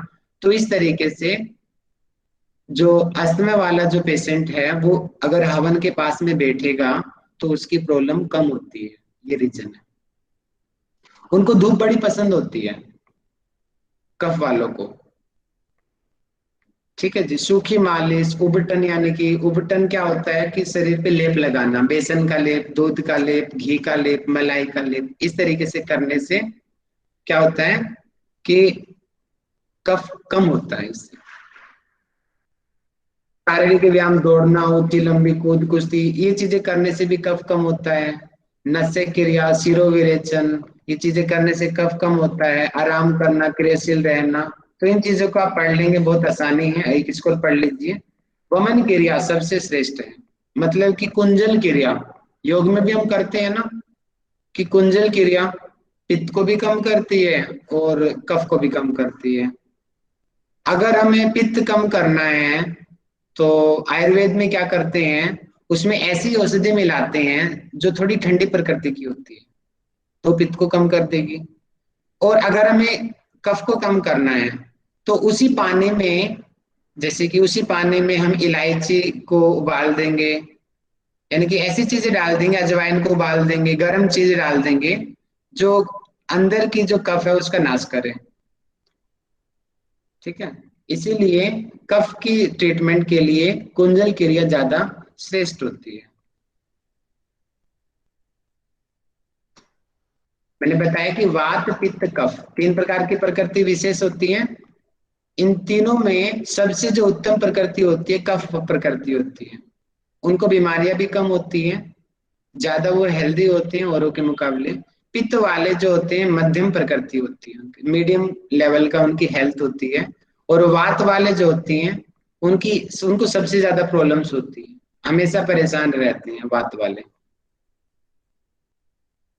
तो समय 44 हो गया, मैं 10 बजे तक आपको पढ़ाता हूँ, कोई किसी को समस्या तो नहीं है? नहीं। मैं 10 बजे तक पढ़ाता हूँ क्योंकि हमारे एग्जाम भी करीब आने वाले हैं और मैं टॉपिक के डीप चला जा रहा हूँ आप लोगों को समझाने की दृष्टि से। वो भी जरूरी है आप लोगों के कंसेप्ट क्लियर करना, तो आप लोग बने रहें, मैं आगे पढ़ाता हूँ। प्रकृति को पहचाने, अभी चार्ट से भी मैंने समझाने की कोशिश किया था कि वात, पित्त, कफ, इनकी प्रकृति, इनके बाल कैसे होते हैं, आंखें कैसी होती है, शरीर कैसा होता है, ठीक है। वो चार्ट में आप देख लेंगे और अच्छे से आपके पॉइंट सारे लिखे हुए हैं, वो भी एक तरीके से चार्ट ही है। अब प्रकृति बनती कैसे है?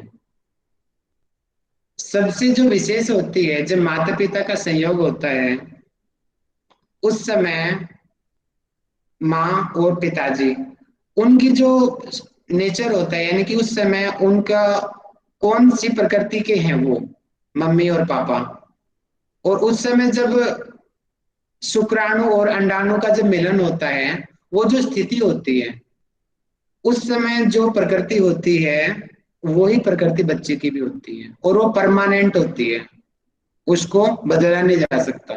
एक ही बार बन गई तो बन गई। इस चीज का आप कंसेप्ट क्लियर कर लीजिए। ये हमें पैदाइश से मिलती है प्रकृति। देखिए यहाँ पे लिखा होना चाहिए। आयुर्वेद के अनुसार इस प्रकृति का निर्धारण जन्म से पहले ही हो जाता है। जब माता पिता का जब संयोग होता है उसी समय निश्चित हो जाता है कि जो संतान उत्पन्न होगी वो कफ की होगी, वो पित्त की होगी, वो वात की होगी, क्योंकि जो माता पिता की प्रकृति होगी उस समय संभोग के दौरान वही बच्चे की भी प्रकृति होगी। इसीलिए हमारे जो ऋषि महात्माओं ने संस्कार के, गर्भाधान संस्कार, पुंसवन संस्कार, इन नियमों को डाला ताकि एक संभोग भी अगर हो तो उचित समय, उचित ग्रह नक्षत्र, उचित काल में हो, तब उस समय फिर बच्चा ऑटोमेटिकली हेल्दी पैदा होगा। उन संस्कारों का ये साइंटिफिक महत्व है कि उनका इफेक्ट हमारे प्रकृति पर पड़ता है, जिसकी वजह से हमें प्रॉब्लम्स होती है। देखिए शुक्राणु यानी कि स्पर्म, ये क्या है, ये मेल्स के अंदर होता है, और एग जो होता है अंडाणु, ये फीमेल के अंदर होता है, ओवरी से सीक्रेट होता है, स्पर्म टेस्टिस से सीक्रेशन होता है इसका, यानी कि, और हमने पढ़ा था रिप्रोडक्टिव सिस्टम में, स्पर्म जाएगा अंदर यूट्रस से होता हुआ फैलोपियन ट्यूब में वहां पे, और ऊपर ओवरी से हमने पढ़ा था ना, साइकिलिंग के 14 दिन बाद ओवेल्युएशन पीरियड बोलते हैं उसको, कि ओवरी से एग निकल के आता है और वहां पे एग, और अगर उस दौरान इंटरकोर्स होता है यानी कि स्त्री और पुरुष का संबंध बनते हैं, उस दौरान ओवेल्युएशन के दौरान जो ज्यादा संभावना होती है प्रेग्नेंट होने की। तो यानी कि उस समय जब बच्चा बनेगा वो प्रकृति ही डिसाइड करेगी कि बच्चे की प्रकृति ये होएगी। इसीलिए उन संस्कारों को रखा गया कि इस समय आपको संभोग करना है और इसके अलावा नहीं करना, नहीं तो आपकी आने वाली संतान पे इसका बुरा इफेक्ट पड़ेगा। वो बुरा इफेक्ट ये है, उसकी प्रकृति बदल जाएगी, उसको प्रॉब्लम्स बचपन से ही होंगी। देखते हो ना, कुछ बच्चे बचपन से ही बहुत कमजोर होते हैं, कुछ बचपन से ही चोर होते हैं, है ना, वो उनके पीछे बहुत लंबी कहानी है, लेकिन मेन ये चीजें भी होती हैं उसमें। और उसी के बेस पे उसका पूरा, उसके चरित्र, मानसिक गुण, चरित्र गुण, इसका एग्जाम्पल भी है था महाभारत में अभिमन्यु का, कि वो पेट में था, पेट के अंदर ही उसके अंदर चक्रव्यूह को तोड़ने की जो ज्ञान था वो उसको मिल गया था। तो चरित्र का निर्धारण भी होता है कि कैसा बच्चा होगा। जैसे माता पिता होते हैं, बच्चों की भी ज्यादातर स्वाभाविक गुण उसी प्रकार के होते हैं, और इसी को ही प्रकृति कहते हैं। प्रकृति यानी कि नेचर, व्यवहार हमारा। 7 प्रकार की प्रकृति आयुर्वेद में बताई गई है। ये 7 प्रकार की प्रकृति आयुर्वेद में बताई गई है। किसने बताई है? महर्षि चरक ने बताई है। सिंपल वात, सिंपल पित्त, सिंपल कफ। वात और पित्त दोनों मिली हुई, पित्त और कफ दोनों मिली हुई, वात और पित्त दोनों मिली हुई, और सम प्रकृति, इसमें वात पित्त कफ तीनों होती हैं। ये श्रेष्ठ योगियों में होती हैं। जो श्रेष्ठ योगी होते हैं ना, इसको सन्निपातज प्रकृति भी कहते हैं। सन्निपातज प्रकृति, श्रेष्ठ योगियों के अंदर ये वाली क्वालिटी होती है। बाकी हम जो सामान्य लोग हैं, हम इन 6 प्रकृति में रहते हैं। क्लियर सभी को?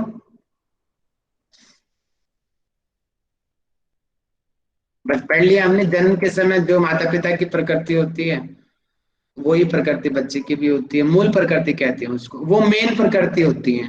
जैसे कि मैं अपने बताऊं कि जब हमारा माता पिता का संभोग हुआ होगा, उस समय शायद उनकी कफ प्रधानता ज्यादा रही होगी, जिसकी वजह से कफ प्रधान, पित्त प्रधान, जो कफ और पित्त दोनों मिला जुला रूप है मेरा, तो वो जो मैं आज उसको भोग रहा हूं। मेरी प्रकृति उस टाइप की बन गई है, आप लोगों की भी बनी होगी उस तरीके की, यानी कि मूल प्रकृति ये रहेगी।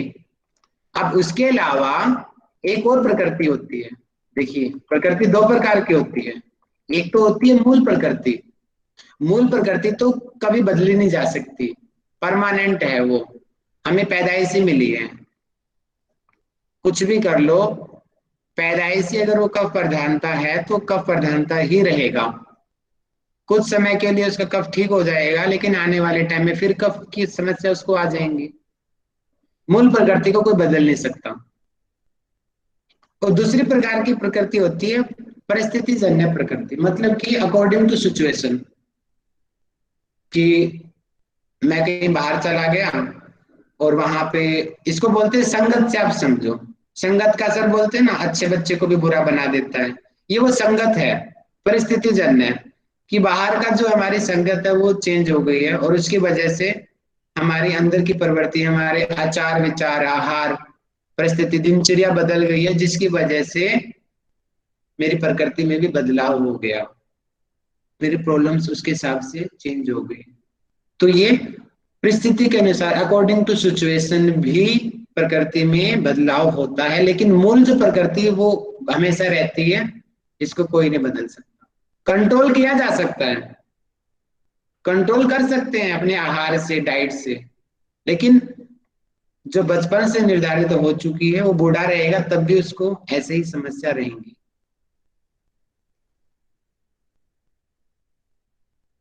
तो ये मैं एक लास्ट टॉपिक पढ़ाता हूं आज के लिए आपको। 3 स्तंभ हमने पढ़े थे। अगर हम उपस्तंभ पढ़ते हैं, अगर स्तंभ आएगा, स्तंभ तो हम वात पित्त कफ को कहते हैं, उपस्तंभ पिलर्स इनको सामान्य रूप से बोलते हैं, और ये क्वेश्चन पेपर में आ भी चुका है। तो 3 उपस्तंभ होते हैं, आहार, निद्रा और ब्रह्मचर्य, ये 3 उपस्तंभ होते हैं। अब आहार क्या होता है? आहार जीवन है, मतलब कि यहाँ पे जीवन के पिलर बोले गए हैं इनको, मतलब कि इन 3 चीजों के ऊपर हमारा पूरा जीवन, पूरी लाइफ डिपेंडेंट है। अगर हम अच्छे से खाना खाते हैं, हम अच्छे से नींद लेते हैं, अच्छे से हम संयमित जीवन जीते हैं, तो हमारा जीवन बहुत सुखी रहता है और हम स्वस्थ रहते हैं। हमारी डाइट में कोई प्रॉब्लम आ गई, नींद ठीक से नहीं आ रही है, संयमित जीवन नहीं है, तो प्रॉब्लम से शुरू हो जाती है। तो इसीलिए आयुर्वेद में सबसे पहले बोलते हैं कि अपना खाना सुधारो, दिनचर्या के अकॉर्डिंग बोलते हैं टाइम से सो, टाइम से उठो, और संयमित जीवन जो अपने ऊपर नियंत्रण करो, तो आप अपने आप ही ठीक हो जाओगे। तो ये क्योंकि जीवन के उपस्तंभ हो गए हैं, इनकी वजह से ही हमारा पूरा जीवन डिपेंड करेगा।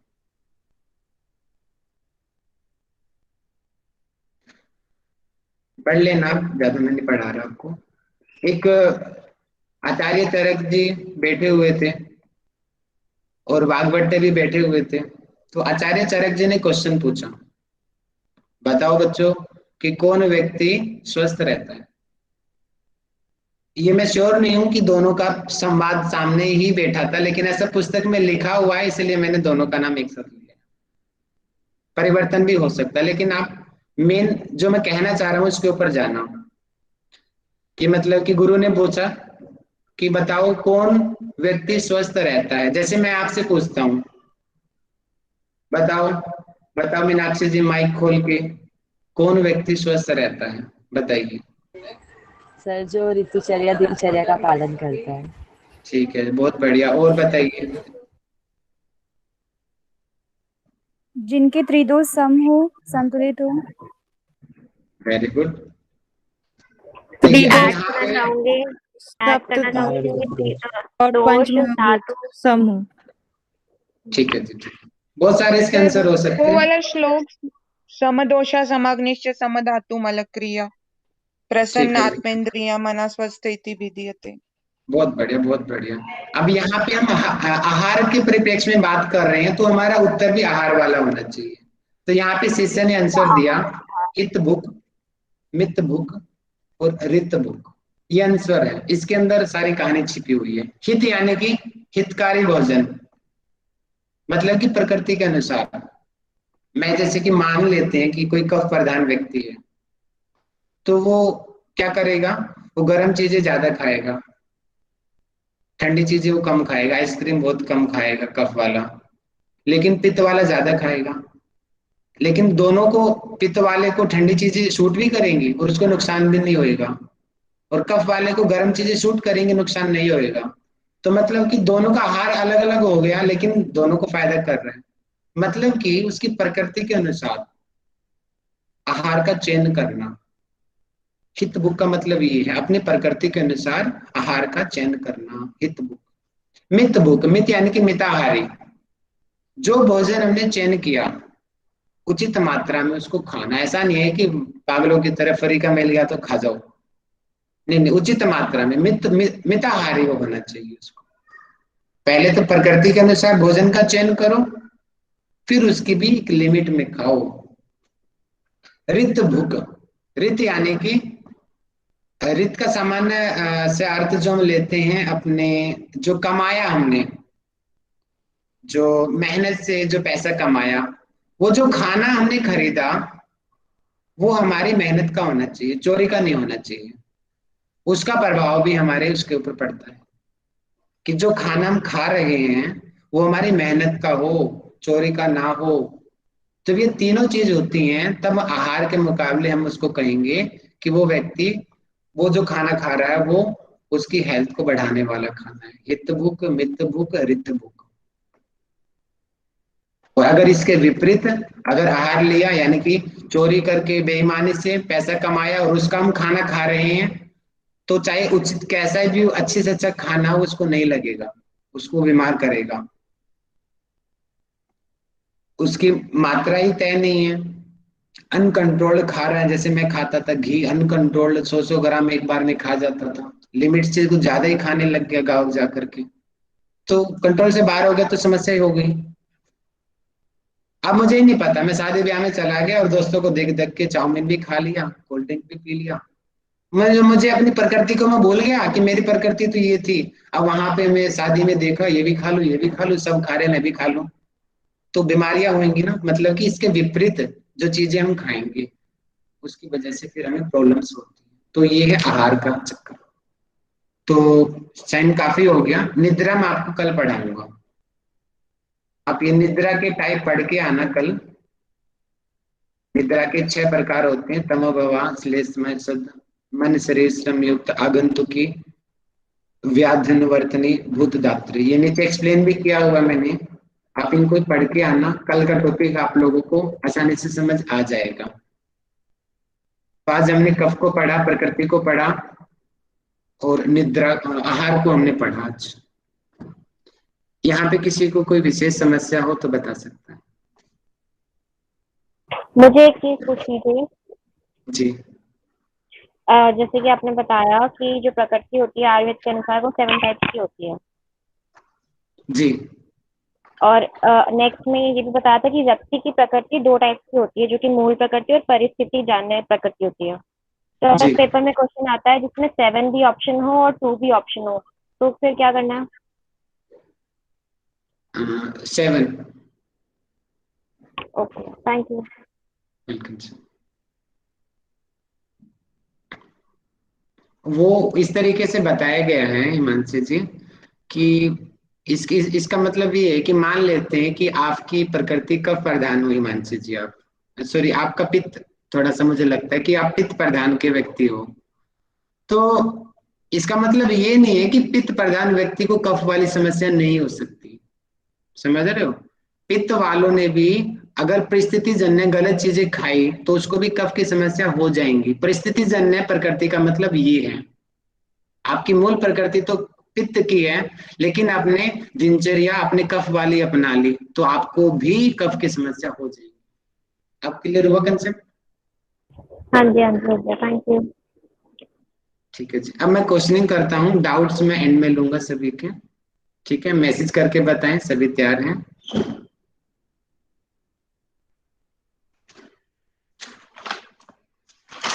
मैं कुछ ज्यादा ही स्लो हो गया पढ़ाने के चक्कर में, पता नहीं तेज पढ़ाया नहीं जा रहा मेरे से। सोचता हूँ आप लोगों के लिए जरूरी है, इसलिए स्लो हो जाती है स्पीड मेरी। चलिए, मुझे मैसेज करके बताएंगे कि कफ के गुण क्या होते हैं। कफ के गुण क्या क्या होते हैं, मुझे रोशनी भोई जी माइक खोल के बताइए। जी सर, कफ के गुण है गुरु है, शीत है, विद्युत स्निग्ध, मधुर, स्थिर है, पिच्छिल है, श्वेत होता है, मंद और तमोगुण प्रधान। ठीक है, बहुत बढ़िया। अब मुझे बताएंगे कफ के प्रकार। सुनील जी मुझे बताएंगे कफ कितने प्रकार का होता है। सुनील जी माइक खोल के बताइए। जी भाई जी, 5 प्रकार का बताया था आपने। कौन कौन सा जी? उसमें वो वो क्या था, तेजस, कलेदर, इस तरह के कुछ नाम थे। कलेदंत। इसका मतलब आपने लिखा नहीं है, नोट्स नहीं बनाते आप, है ना? भैया जी मैं बताऊं? बुक में देख रही थी। भैया हम बताएं? रुक जाओ 1 मिनट। मेरे पास बुक है भाई जी, मैं बुक में देख रही थी। क्लास का क्या फायदा हुआ? मैं इतना आराम से पढ़ा रहा हूँ, आप इतनी पॉइंट्स भी नहीं लिख सकते हो, ये ठीक नहीं है। मैं पूरा दिन लिख लिख के थक गई थी भाई, मैं असाइनमेंट बना रही थी। वो आपकी समस्या है, मुझे अपनी क्लास से मतलब है। मैंने जो पढ़ाया कम से कम मेन पॉइंट तो आप लिखो। आज कल से मैंने पढ़ाया ही क्या है, सिर्फ कफ ही पढ़ाया है, कफ के प्रकार भी नहीं आपने लिखे, तो क्या आज लिखा मेरे को आपने? थोड़ा सा बचा है भैया, आधा 1-1.5 पेज बचा है वो लिख के, और मैं बस अब यही काम रह गया मेरा। ठीक है जी, वो आप देख लीजिए, बाकी मुझे अच्छा आपने कुछ नहीं किया मेरे को। स्वाति जी आप बताइए।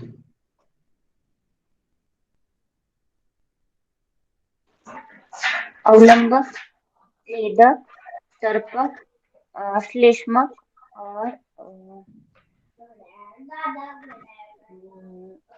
आपने भी नहीं बोधक। लिखा इसका मतलब नोट्स? बोधक। सोच सोच के बता रहे हो, लिखा नहीं है इसका मतलब आपने भी। भैया हम यहाँ पे क्लास में बैठे हैं, सत्संग में नहीं बैठे हैं। सत्संग में जाते हैं खाली जाएंगे खाली आ जाएंगे, जो दिमाग में बताओ घुस सर गया मैं। ठीक होता है।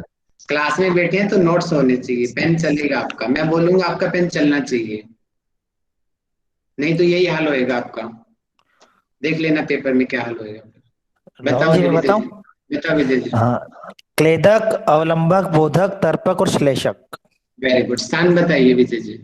क्लेदक का है अमाशय, और अवलंबक का शायद उर स्थल, जहाँ पर प्लूरा और वो होता है फ्लूट जी। और बोधक का कंठ में जीवा। बिल्कुल ठीक है। तर्पक का हेड में, जहाँ पर सी एस एफ फ्लूइड होता है। Very good. और श्लेषक का है अस्थि संधिया जॉइंट्स के अंदर, जहाँ वेरी गुड, साइनोवियल फ्लूइड होता है। बहुत बढ़िया, अच्छा आपने बताया है, बहुत बढ़िया। अब मुझे बताएंगे शुभम जी,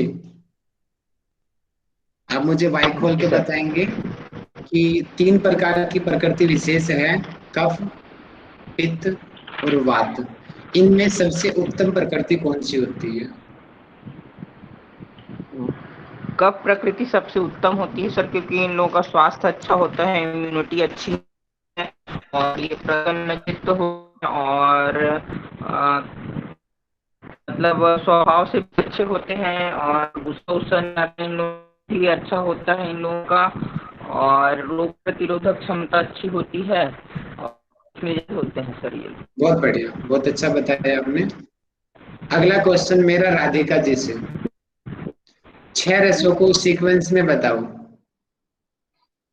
मधु, कटु, तिक्त, अम्ल। तो कफ वाले को भैया कटु, मतलब ए नहीं देना चाहिए। एम से मधु, ए से लवण, ए में अम्ल, लवण। वेरी गुड, ये कफ को बढ़ाते हैं, और इसके अगले कौन से रस हैं? इनको कशेले देना चाहिए भैया। ठीक है, इसी क्वेश्चन को हिमांशी वर्मा जी मुझे बताएं। एक बार क्वेश्चन रिपीट कर दीजिए। षड रसों के नाम बताइए और कब प्रकृति में कौन से रस बढ़ाएंगे और कौन से कम करेंगे कब? हाँ, 6 रस ये है, मधुर, आम्ल, लवण, कटु, कसेला, तीक्त और कटु। कटु, और तिक्त, कसाय। ठीक है। हाँ, कटु, तीक्त, कसाय। और जो ऊपर के 3 है, MAL, मधुर, आम्ल, लवण, वो पित्त बढ़ाने वाले होते हैं। और जो नीचे के 3 होते हैं वो वात बढ़ाने वाले होते हैं। ऊपर वाले 3 क्या बढ़ाएंगे? पित्त बढ़ाएंगे क्या? कब बढ़ाएंगे? पित्त बढ़ाएंगे, पित्त। ठीक है। और वात कम करने वाले होते हैं ऊपर, और नीचे वाले उसके ऑपोजिट। सॉरी, मैंने करेक्ट तो कफ वाला कौन सा होता है हिमांशी जी? अभी बता दीजिए। रुको, एक मिनट, मुझे रिकैप करने दो। हाँ, जो ऊपर के 3 होते हैं, वात, पित्त, कफ, ऊपर वाले जो होते हैं वो कफ बढ़ाने वाले होते हैं, और नीचे वाले जो होते हैं वो कफ को कम करने वाले होते हैं। ठीक है, बिल्कुल बढ़िया। अब ठीक बताया आपने, पहले गलती हो गई थी। हाँ, पहले थोड़ी गलती हो गई थी। तो अब एक और क्वेश्चन मेरा यहीं से, पित्त वाला बता दीजिए। ये मैंने कल पढ़ाया था आपको। पित्त का रस कौन से बढ़ाते हैं और पित्त में कौन सा रस कम करते हैं? सेम क्वेश्चन हिमांशी जी आपसे। क्या चीज? सॉरी, मैंने सुना नहीं। पित्त को कौन सा रस बढ़ाता है इन 6 रसों में से? पित्त को कौन सा रस बढ़ाता है? और कौन से कम करता है?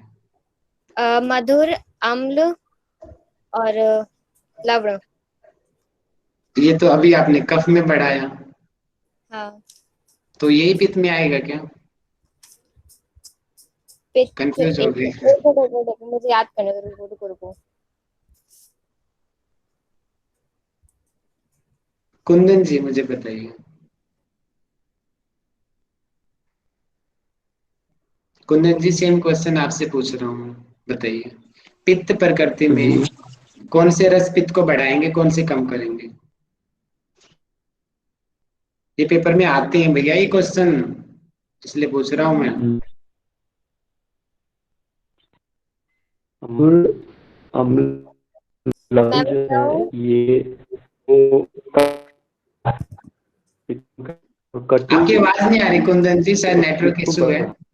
आप माइक बंद कर लीजिए, शायद नेटवर्क इशू है। बताइए मानसी दोबारा।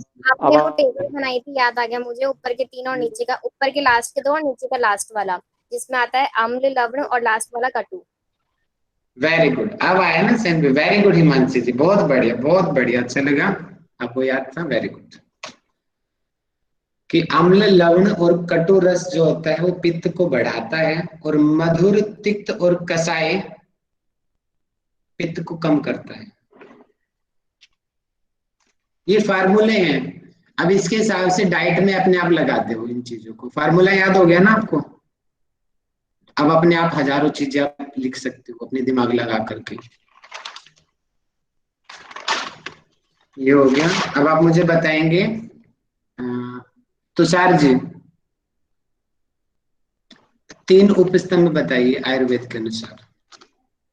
यस सर 3 उपस्तंभ है सर, आपने बताए थे। इसमें एक ब्रह्मचर्य था, और याद नहीं आ रहा सर अभी, मुझे पता था सर। जयसूरी उमरे जी। मित्रा सर, एक और था। नेम तो याद कर लो, अंदर की चीज याद ना हो, बाहर का तो होना चाहिए आपको याद कम से कम। सर आहार, निद्रा, ब्रह्मचर्य सर, ये उपस्तंभ है। और स्तंभ है सर वात, पित्त, कफ। ठीक है ना सर? ठीक है, थैंक यू। अच्छा, एक गुरु शिष्य का मैंने संवाद बताया था। निशा यादव जी, आप वो बताइए कि उसमें बताया कि कौन व्यक्ति स्वस्थ रहता है, तो उसमें क्या आंसर मिलता है? Very good Neeraj ji. निशा यादव जी बताइए।